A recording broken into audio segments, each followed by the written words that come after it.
咁啊第一次錄呢一個 Low Res Club 嘅，太美好啦呢個體驗。哦係喎，我哋排緊呢個 Low Res 咧，嚟緊咧就要去愛丁堡做咯喎，係咪？講香港啲咩啊？想做香港人嘅身體，咁點樣做香港人嘅身體啊？你哋咪香港人咯。咩叫自由啊？我哋唔識自由喎。其實我唔使繼續喺度做導演啦，其實你哋嘅繼續自己排咪得咯。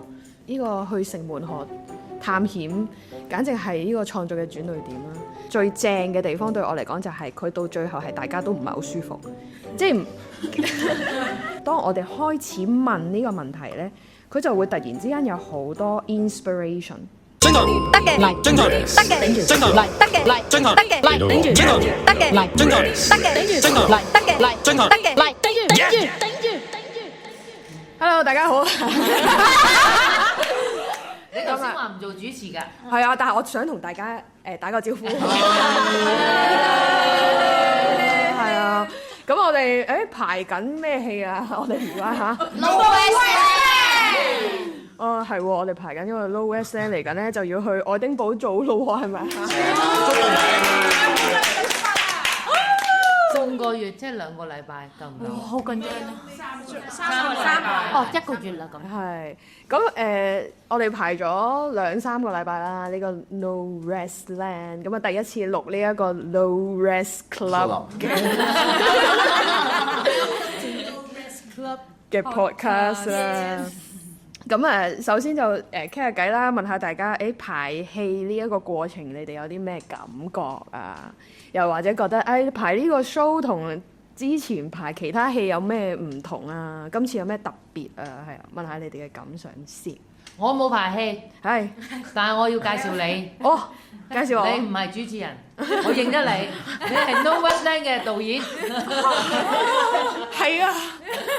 聽聞你第一次排呢個 physical theatre。係啊，實在太美好啦！呢個體驗，嗰個美好點解無端端又係我？即係因為今次大家都非常之出色啦，係出色到一個點係，其實都好似尋日就同佢哋講，因為睇完佢哋嗰個 run through，掉咗俾佢哋自己排幾日，跟住翻嚟第2次啦，係啊。係啦，翻嚟又再睇佢哋，直頭我有一種感覺，其實我唔使繼續喺度做導演啦，其實你哋嘅繼續自己排咪得咯。因為我開始有啲覺得真係得喎，即係你哋原來自己排都搞得掂喎，仲要係非常之出色嘅。非常出色嘅表現，你哋係咪咁講啊？你佢哋即刻反應好大，唔唔係啊，佢哋即刻反應好大。你唔使講嘢住啦。好啊，唔講嘢住。答聲啊，答聲啊。係啊，你啊李詠蕾嘛？你啱先講你個崗位啦。我覺得我哋自己排咧，我唔夠膽講我哋係咪排嗰啲好出色嘅嘢啦，但係即係叫做我哋試過2次 showcase 啦，咁樣呈現俾導演睇啦，即係嗰嚿嘢 present 完出嚟咧。唔會即刻覺得哇出色啊大家，但係嗰件事係哇幾好喎，爽喎，我哋做演員做得咁，但係嗰個出唔出色咧係留待我哋望住導演嗰個樣，咦聽日可以 call off 喂點啊？我哋做呢啲好嘢出嚟啊！我要咁樣去，我係演員啊！我又講一講，其實因為你哋我估啊，我介紹下自己先。我都係呢一件事嘅小策劃人啊嘛，我叫伍潔欣。你好，你好，咁樣大係啊，即係原劇場嗰啲事都關我事。其實好高興啊！今次啊，呢個2年幾啦，2年啦，因為一開始其實咧聚集咗李海慧由原劇場16年，正式原劇場由16年啦，但係其實呢一個組合就係由團劇團開始，即係阿家英啊、阿 Willis 啊、嗰陣時 Angie 就係團劇團，阿何偉龍嗰陣時開始呢一個課程，咁講緊係14啊12年係第一屆，12啊係喎，12咁其實我話好開心就係其實由12年嘅每一屆到你哋第10屆，第幾多年啊？你哋2年咯，22啊畢業。 Year 2咧，23、24。我答唔到，我用唔記得。24，即係12到24咯。哇！係咯，即係每一年嘅都有人都有都有畢有畢業生參與喺呢一個 project 度，呢樣嘢係好難得嘅。係啊，咁威風係威風。咁跟住又係其實嗰個我諗係有一個默契嘅，有即係其實尤其是2年前我哋諗住要 start 呢個 project 嘅時候，阿翠已經 lead 住呢一班，仲有多啲嘅嗰時，有一啲就話、因為某啲原因去唔到 Edinburgh， 但係一開始會 start up 咗個 workshop， 係咁所以你唔好咁謙虛，你係功不可沒嘅。唉，哇！多謝大家。咁其他人又講下啦，即係係啊，嗰個排練嘅排練，或同埋者由 workshop 到依家。係，同埋即係其實一路排，我哋都一路喺度發現緊嘅，即係大家都會有一種感覺，就係好開心排呢個戲。嗰個開心係哇！啲嘢咁順利嘅，啲嘢咁快發生到嘅，啲嘢點解一講完即刻就做到，跟住又會跟住嘣嘣嘣嗰個排練好有效率。大家都喺度研究緊點解會咁有效率呢？我諗呢個係同排其他戲其中一個分別啦，好大嘅分別，大家體驗到嘅嘢啦。咁而我哋都會發現咗，就係呢一種其實大家喺呢度畢業，然後累積咗好耐時間嘅相處，建立咗一啲默契，然後又會有一個好信任啊，互相好信任，亦都好信任呢個地方，好信任完劇場之後發生嘅嗰個化學作用嚟嘅。係咯，你哋又講下啦，不如。但係其實我覺得個 workshop 真係好緊要嘅，即係首先就係第一樣嘢就係我哋其實雖然係咁多屆，其實有啲人真係唔係好熟噶嘛，即係喺嗰個 workshop 嘅時候咧，首先已經 ice break 咗，呢個好緊要啦。第二咧就係我記得頭1、2日咧，你嘗試叫我哋好自由咁樣喺呢個空間度 explore 呢個空間睇下，或者你想做乜都得。其實我哋一開頭都鏡住，即係會仲有嗰種，哎呀，我係咪真係可以 follow 自己身體？咩叫 follow 自己身體啊？咩叫自由啊？我哋唔識自由喎，咁樣。咁然後慢慢喺呢個 workshop 入面，我哋開咗呢一個自由嘅 mindset 咧，其實就大膽好多咯。即係喺去到今次嘅排練就冇好多咁樣做啱唔啱咧？會唔會唔好睇咧？呢一陣嘢少咗之後咧，成件事就行得好順咯。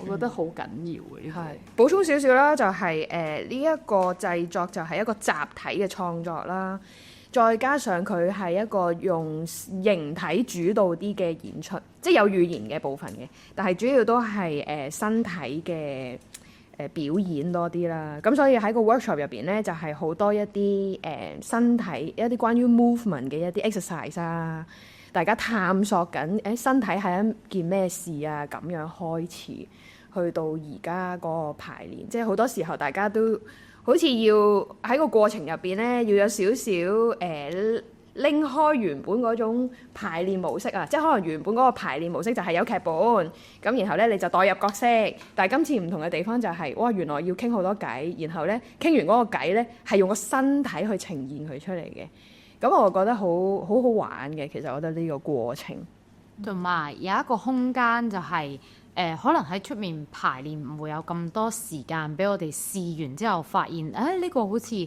唔得喎，但係呢一度就即係當每一有人掟一個主意出嚟之後，大家就會有一種全力支持，而嗰種全力支持係會令到嗰啲可能性出現咯。因為唔係所有嘅唔係所有嘅地方都會有呢一種全力支持㗎嘛。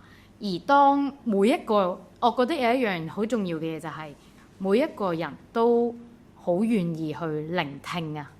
即係我冇覺得今次有人會覺得唔係喎，唔認同，即係或者可能會有嘅，但係嗰一種都係咁。你話試好啊，試啊，咁但係試完之後話就算唔得都只不過係呢一個唔得啫。咁一於試下其他嘢啦。我覺得呢一樣嘢，我覺得好好咯，因為佢有一個空間俾每個人去成長。而我覺得今次係一個對於我嚟講，今次嘅演出嘅排練過程係充滿一個成長嘅空間，對每一個人都係。所以琴日嗰個 run through 完咧，講唔出啲咩好大嘅感想啦。但係我其實係好感動嘅。嗰個感動就係我哋成班人未必係業界好出色，即係好有地位或者好多工作機會嘅人，未必係。但係我哋呢一種嗰個叫義無反顧，嗰種義無反顧同埋嗰種完全接收對方嘅一啲 suggestion 啊，或者全力支持去試啊，去 fail 啊，或者再翻去一個正軌啊。然後行咗一件，起碼我哋都覺得唔錯啊。然後導演睇到我哋想佢睇到嘅嘢喎，咁呢件事本身就已經好勁咯，而唔係憑我哋邊一個特別出色，而係我哋每一個人嗰個。因為其實我哋琴日嗰個 run through 好多 idea 都係唔同嘅人少少咁樣答出嚟嘅，真係唔係限晒我就話要咁樣，即係每個人都有 stuck 嘅 moment，但係好快就有第二個人接到呢個波，然後通咗嗰條渠，嗰條渠就行得好順暢。咁又繼續補充多少少啦。咁呢一個演出咧，其實我哋由一開始就話我哋係講關於香港嘅。咁然後咧，我覺得好有趣嘅地方就係咧，由大家一開頭由 workshop 開始，我哋話會講關於香港，大家都有一種一頭霧水啊，即係有一種講香港啲咩啊？因為我哋都生活喺呢個環境咧，其實唔係好知道我哋即係已經潛移默化咗有啲嘢講唔到嘅，唔知咩嚟嘅。然後好似咧，通過呢個過程，我自己啦，或者我都感覺到大家咧一路喺度發掘啊。即係我哋又試過出去做一啲research， 真係去深水埗啊，去城門河啊做 research， 然後我哋真係去 feel 翻究竟我哋喺個生活入邊喺香港生活係一種乜嘢嘅狀態，而我哋好想將我哋嘅發現放喺呢一個演出。咁喺呢個部分，你哋有啲咩？去深水埗其實都好，即係都好大開眼界。嘅深水埗大家都去過㗎啦，其實。大家我哋排練嗰陣時咧，個印象都係深水埗係點啊？好嘈嘅，好多叫賣嘅。咁我哋自己嗰日去深水埗咧，其實都我自己咧就覺得，其實原來唔係咁嘈嘅就深水埗，其實都幾靜。即係大家都因為可能做緊佢嘅工作啦，然後大家佢都係因為天氣又好熱啦，然後咧大家都係好省力咁樣去做緊佢嘅工作。咁我會發現，原來香港人都幾醒㗎喎，即係又冇冷氣啦，但係去揾食啦，咁佢就好慳力咁樣去揾食。咁我就發現每一個人咧都有佢嘅招數去喺呢一個環境或者呢個狀態咧，去用最少嘅力去做最多嘅嘢。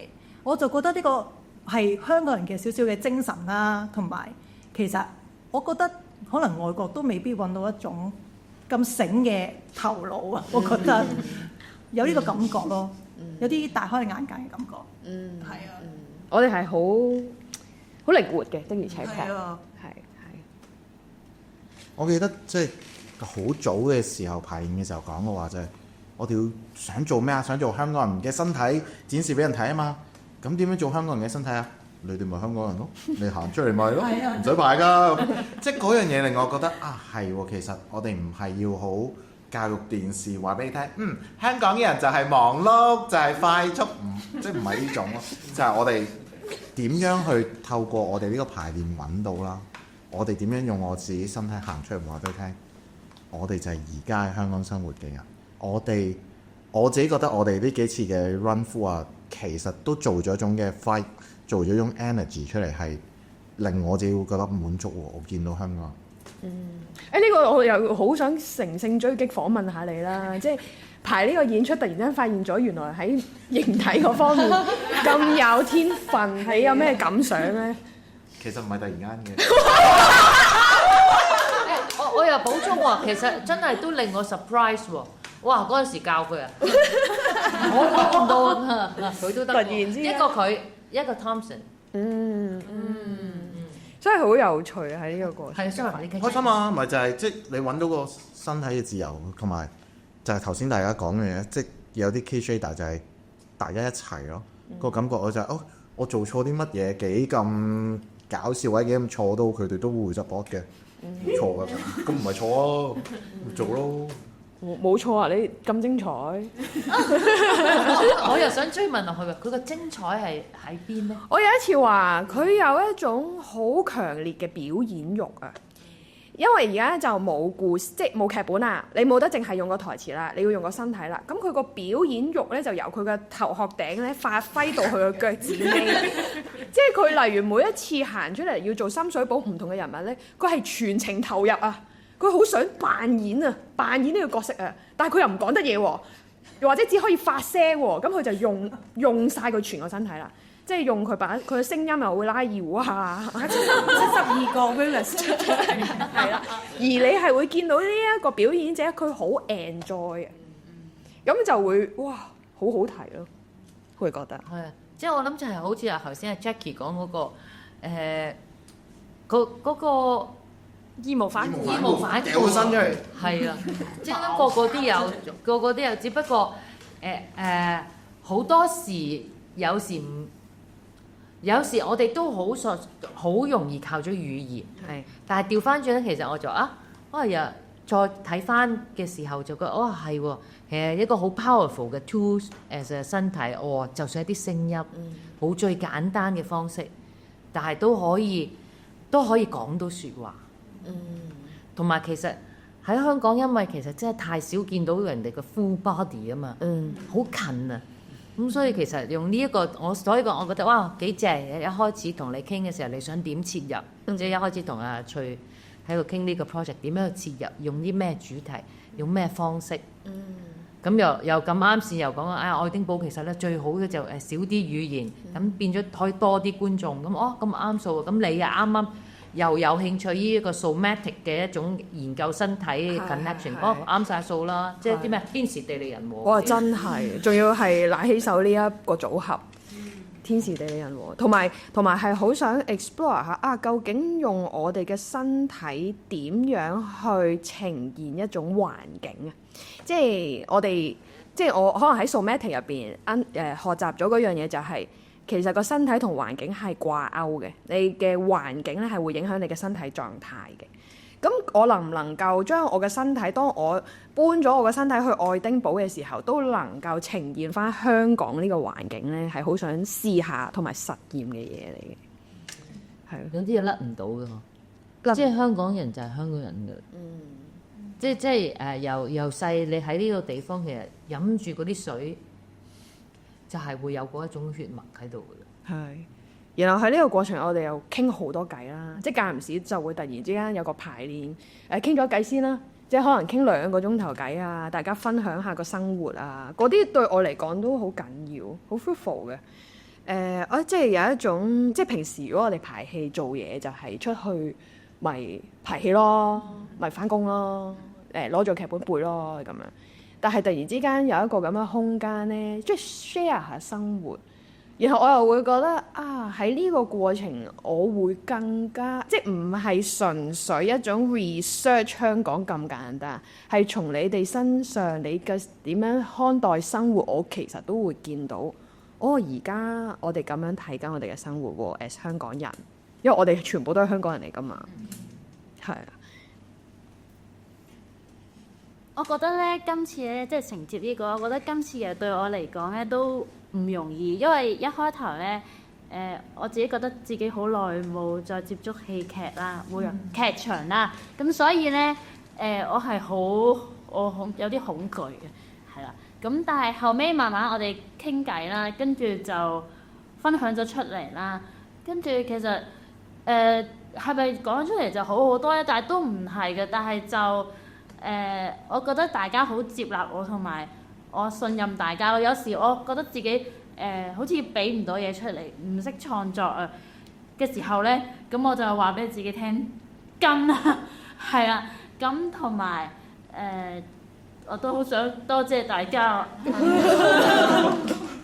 係咯，跟住同埋我都想講下咧，嗰日喺城門河啦，即係一開頭咧，即係我哋行啦，我哋都係觀察四周圍好多唔同嘅嘢啦。咁但係咧，翠兒就叫我哋用幾個問題去諗啦。咁包括其中一個係我係點樣喺度？我係點樣照顧自己咁樣啦啲，係啦，跟住我就發覺，咦係喎，平時我哋可能出去 site visit 啊，或者點樣，我哋會觀察淨係觀察出邊啲嘢，感受下個環境。咁但係有冇感受自己喺嗰個環境嘅狀態咧？就好少啊，好少。跟住嗰日咧，其實行到最尾都覺得唔係好舒服，都唔係好知道係點樣。但係就即係 remind 咗我，係喎，我自己喺呢個地方又係點樣咧？唔係淨係睇呢個地方係點咯，係。所以呢個都係我哋之後創作裏邊都係一個好重要嘅提醒。係啊，呢一個簡直係呢個去城門河探險，簡直係呢個創作嘅轉捩點啦。因為呢一個 research 去城門河探險最正嘅地方對我嚟講就係佢到最後係大家都唔係好舒服，即係即係大家都有一種渾身不自在，翻屋企又要你哋有好多嘢諗啦，又有啲唔開心啦，唔知做乜嘢。咁然後我哋第二日翻嚟就傾咗個偈，或者我嗰一晚翻到屋企都有好多消化喺入邊。然後我覺得好正嘅地方就係啊，因為我哋就係做緊創作去一個地方去體驗，我哋唔係去旅行。而當如果有嘢發現咗係令到我哋唔舒服呢，我哋反而仲多問題喺入邊去發掘。點解我喺個環境入邊同一班人一齊，點解我會有一種唔舒服啦、唔開心啦？其實嗰樣嘢係咩嚟嘅呢？當我哋開始問呢個問題呢，佢就會突然之間有好多 inspiration， 好多靈感。我自己嗰晚係突然之間有一種哇，好多靈感。但係當然啦，因為我都係其中一份子，我都有一種唔舒服嘅感覺。我夜晚翻到屋企都好想唔好諗啦，想擁開佢。咁然後我就同自己講，不如試下唔好擁開佢啊，不如試下即係 feel 下係咩嚟啊，問清楚係咩嚟啊。咁然後第二日大家一齊傾咗個偈，然後又突然間又 work 咗一啲好好嘅嘢出嚟。係，呢個都係好難忘嘅其中一個排練過程啊。對我嚟講，我都好多啟發喺入邊。我嗰時去城門河都去完城門河都喺度諗，咦？我喺度住咗廿幾年，我都係有種突然間做完城門河嗰個即係考察，就咦？原來真係唔知喎，對於個香港即係呢個環境，其實如果我當下知道嗰種我原來我唔知喎，嗰下我先覺得係啊。我真係唔知啊！係啊，唔開心啊！我或者我講多少少，你哋嗰個唔開心係點嚟？好想知。係啊，其實咧係呢個 exercise， 即係我係帶佢哋做咗個 exercise， 就係一路喺呢個過程咧，你有幾個動作可以喺個環境度做嘅，係坐低啦，你要瞓低啦，平躺啦，企喺度啦，或者行 moving。咁呢個 exercise 咧，我係喺柏林上堂嘅時候做嘅。咁嗰陣時候咧，我喺親身經驗咧，就係我去過一啲大自然嘅地方啊，喺城市入邊啊，喺學校出邊啊，都做過一個咁樣嘅 exercise。而喺呢個 exercise 入邊咧，伴隨幾個問題，我哋要思考嘅就係我點解喺呢度？我幾時轉換咗我嘅動作？我係啦，我點樣去照顧我自己？例如呢一啲問題啦。咁然後咧，喺呢個過程，成個過程，我哋由喺城門河，跟住慢慢行咗去一個地方，然後我哋入咗商場，然後我作為一個觀察者，呢個群體，我就發現，哇！原來我哋咧喺香港生活個身體狀態好唔自由㗎。其實我哋想揾個地方坐，你入到商場，你係唔可以坐地下嘅。你係唔會夠膽瞓喺個商場入邊嘅，瞓低嘅。哪怕你係幾咁疲倦都好。但係咧，我喺柏林做嘅時候咧，係好自由㗎。我覺得我係有權喺個 public space 喺個公共空間度咧，我中意瞓喺度咪瞓喺度咯。我中意瞓喺個地下度，可能你會覺得好奇怪，但係我作為一個 human being， 我係有權利咁樣做嘅。但係你會突然之間覺得喺香港咧，我望住佢哋做嘅呢一個 exercise， 我發現好多限制喺香港呢個地方對我哋嘅身體好多限制，係咯，好多 rules 啊。好唔自由啦。當我到最後 round up 分享翻我嘅呢啲體驗之後咧，咁佢哋就開始理解到自己嗰個唔舒服點嚟啦。即係特別當我哋喺即係我哋喺度做緊係 research，探索緊我哋嘅身體同環境嘅關係，而唔係有目的地喺嗰個地方度活動緊。即係例如，如果平時喺商場，我咪行街咪睇嘢咯，我有一個活動喺度進行緊㗎嘛。但係當嗰日我哋拎走咗呢啲活動，係純粹一種同環境嘅一種互動咧，就會發現咗好多可能一啲唔自由啦，或者個空間俾我哋身體嘅一種唔舒服嘅感覺啦，係啦，諸如此類，係。咁但係我覺得呢個過程係好有價值嘅。我哋咁樣去發現翻香港點樣影響我哋嘅身體，或者一個城市嘅設計點樣影響我哋嘅身體。佢就係呢個城市嘅設計就係導向，不停導向咗你嘅方向咯，導向咗你嘅身體嘅語言咯。係啊，佢冇俾凳你坐，你就唔坐得㗎啦。咁樣係。我都會發現好多喺香港導向嘅嘢，即係好似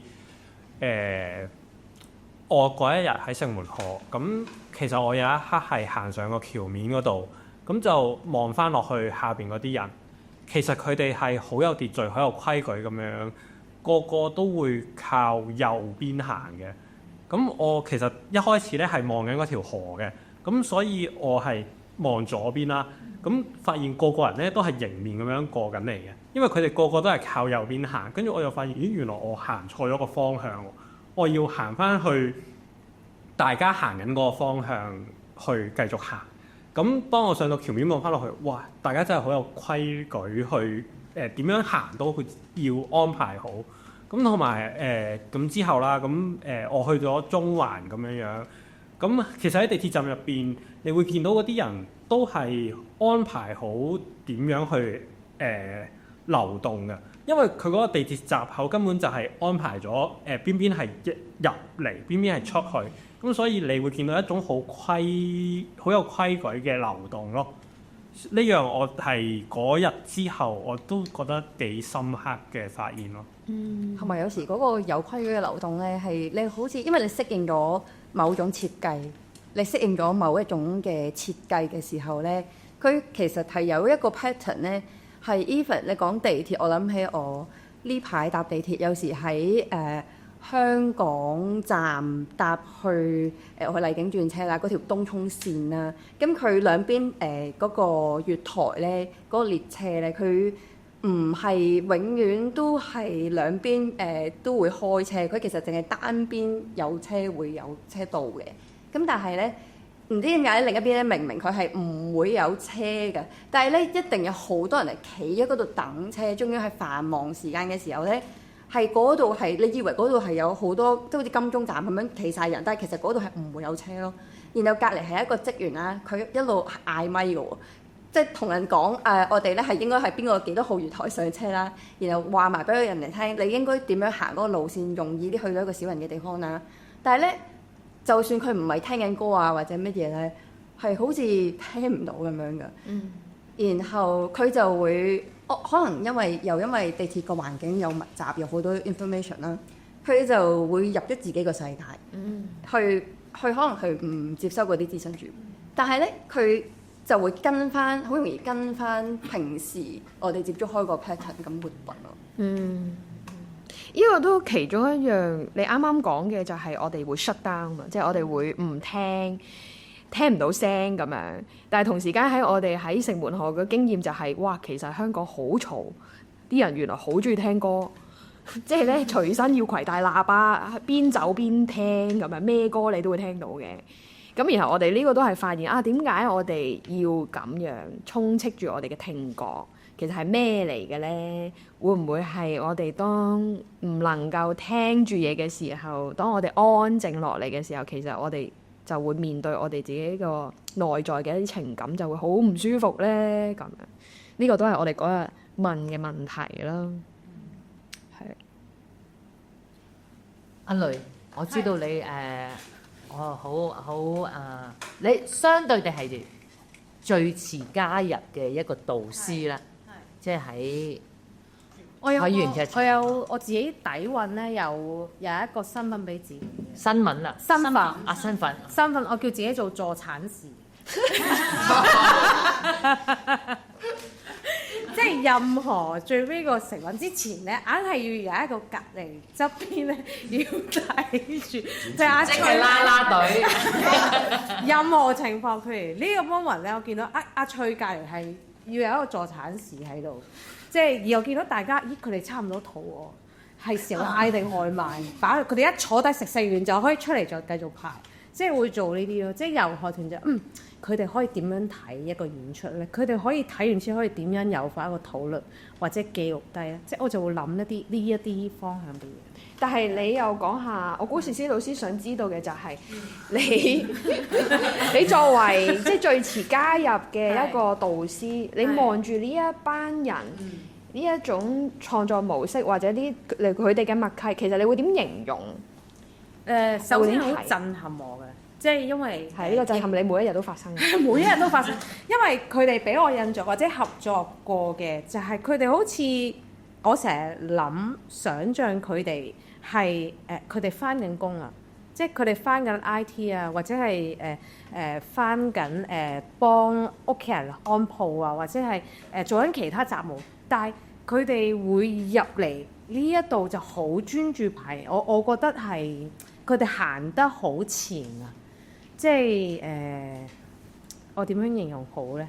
就係頭先阿 Jackie 講嗰個義無反顧咯。佢哋中意嗰樣嘢，佢哋會 treat as OK。我只要完成咗啲工作，我搞完我生日，我就可以全程投入喺呢一個空間度創作。而喺一開始成個裡面，我成日俾佢哋觸動嘅，即係個觸動嘅意思係我成日睇佢哋排練，我好似繼續發掘緊佢哋咁樣。即係頭先 Pinky 講話好似一個我個人成長咗好多，但我我只係喺出面度打氣同埋觀察啦。就係佢哋我會發掘多啲佢哋唔同嘅嘢咯，包括除咗表演嘅能力之外，佢哋點樣將一件事發生啊？將一件事佢哋傾，譬如話有一日。佢哋一齊睇演出啦，早幾日咁咧完咗琴日個 run through，咁我就收咗首先我跳咗睇完演出，我叫大家交一份150字嘅 reviews 啊，咁我睇晒，然後就點解大家都有少少嘅相似嘅地方，真係幾相似，每一個都有提到嗰幾粒字，跟住然之後嗰日 run through 完之後咧同家搭車咧，佢就有 share 嗰個過程裏面就係講。有冇邏輯？你哋每一個人都有寫呢啲，跟住話哇，佢哋連離開咗個排練室，大家繼續喺度諗創作，而我覺得呢樣嘢好 amazing，即係哇，佢哋睇別人嘅一個作為，即係佢哋都一路繼續吸收、繼續學習緊。因為呢個有冇邏輯係我哋 keep 住喺個創作入邊 keep 住問緊嘅問題，需唔需要有邏輯咧？幾時要打破個邏輯咧？然後我就睇晒佢哋 reviews， 嗰都即使冇用嗰度咧，都係諗緊嗰樣嘢喎。之後就哇，佢哋種咗好多嘢喺佢哋呢個創作過程裡面咯。所以佢哋唔係淨係一個演員，係啊，而係一個真係我可以形容係我哋都想嘅呢個係一個唔止係一個創作者添，係參與者，即係。佢除咗俾之外，佢仲有吸收咯，係啦。即係如果參與同創作嘅分別，即係佢係有養分喺入邊，然後繼續行嘅，攞翻去佢嘅生活度繼續去問一啲問題嘅，然後又貫穿翻，即係好似循環不息咁咯。就係我哋嗰啲主題咯，嗰棵樹啊，同埋嗰啲根啊，唔係咁圓啦，循環不息。繼續落去。我突然間想分享一樣嘢，即係嗰種繼續咧，即係會突然間令我諗翻起以前細個中意做演員咧，就係everybody look at me， 跟住我要掌聲，我做個角色做得好好咁樣嗰種啦。以前會好 enjoy 呢啲啦，又或者會覺得啊，我入得嚟一個戲劇嘅世界，就係、我唔使理出邊點樣，我唔使諗嗰啲返工啊、揾錢啊嗰啲嘢啦。但係咧，即係特別排今次呢個演出咧，更加令我有一種啊，其實我要相對喺一個唔咁現實嘅世界入邊，其實我要最現實咯。我要對個世界、對個生活，我要更加有觀察、有感受，其實我先可以喺個台面度分享到出嚟。跟住呢個係一個都俾我幾大嘅一個體驗啊！同埋我都想分享邏輯呢個字，即係某個人咧，即係佢不嬲做嘢，或者可能即係教育嘅影響咧，一定係要行邏輯噶嘛。即係你交通課，即係以前細個咧，跟住然後排練嘅時候開始討論邏輯，係咪要跟，或者係咪要一彈性處理，係咪要點樣可以點樣做，我就會覺得，哦，係喎，即係有一種嚇。同埋可能有時候咧，你做嘢一定會係 step by step，跟住我就會可以做到呢個工作㗎啦。咁其實有陣時係會唔記得咗㗎，但係就係可以有一個咁樣嘅機會咧，都幾難得。即係其實唔係話排戲就會唔邏輯，即係唔係話藝術就唔邏輯，唔一定㗎嘛。即係好多人都會可能都係慢慢咁樣跟邏輯去做一個藝術出嚟。但係其實我哋今次就係真係可以試下。全部係冇乜邏輯嘅，但係就 follow 身體嗰個感覺去咯。咁又唔係冇邏輯喎，即係諗翻其實係點樣去睇邏輯呢一樣嘢咯。或者咁講，因為對我嚟講，只不過唔係用緊我哋平時慣常嘅故事邏輯，應該咁講，係啦，即係嗰個唔係冇邏輯嘅。我覺得其實到最後，我哋而家排咗出嚟嘅嘢咧，係有一個邏輯喺入邊，仲要係好鞏固添嘅呢個邏輯。係另類嘅邏輯。係啦，即係但係只不過我哋不嬲喺戲劇或者創作入邊，我哋有一種模式，有一種起承轉合又好，觀眾語言主導又好，佢有一個故事邏輯。但係今次我哋唔係用故事，唔係行緊故事嘅邏輯。咁係行咩邏輯咧？咁就要等各位觀眾咧自己慢慢就消化。同埋我發現啊，原來咁樣傾下偈都幾好啊。係啊，少少嘅綜合，係啊，即係少少嘅好似一個小分享去到某一個階段，唔係淨係死做爛做。係，所以我哋要繼續傾偈啦。係咯，真係好重要㗎，傾偈。係，繼續傾。我好想分享下咧，等我行近啲先，因為完全睇到唔到嘅。好多事。我都喺鏡頭後面，喺度聽住，應該聽到嘅。而家先登錄。但係因為我想講嘅嘢就係咧，當我哋一講入呢卡斯單嘢嘅時候咧，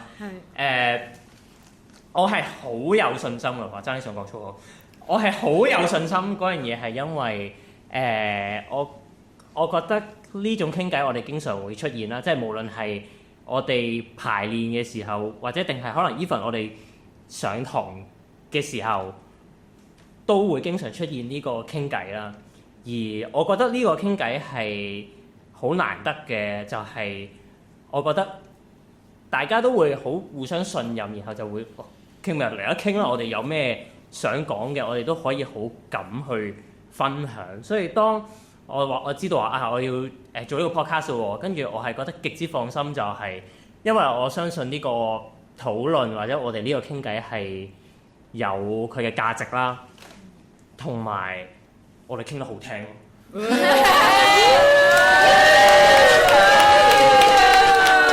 係咁啦，我分享完畢啦。好啦，好，咁你翻去繼續執下啲聲嗰啲事。係啦，我哋繼續傾落去。咁啊，但係我哋繼續而家繼續傾落去啊，定係我哋等下次繼續傾落去？我哋繼續，下次再繼續都好。我哋下次再繼續，我都繼續傾落去。未講有咩期待啊？咩啊？未講有咩期待？我哋下次再講。好啦，拜拜。拜拜。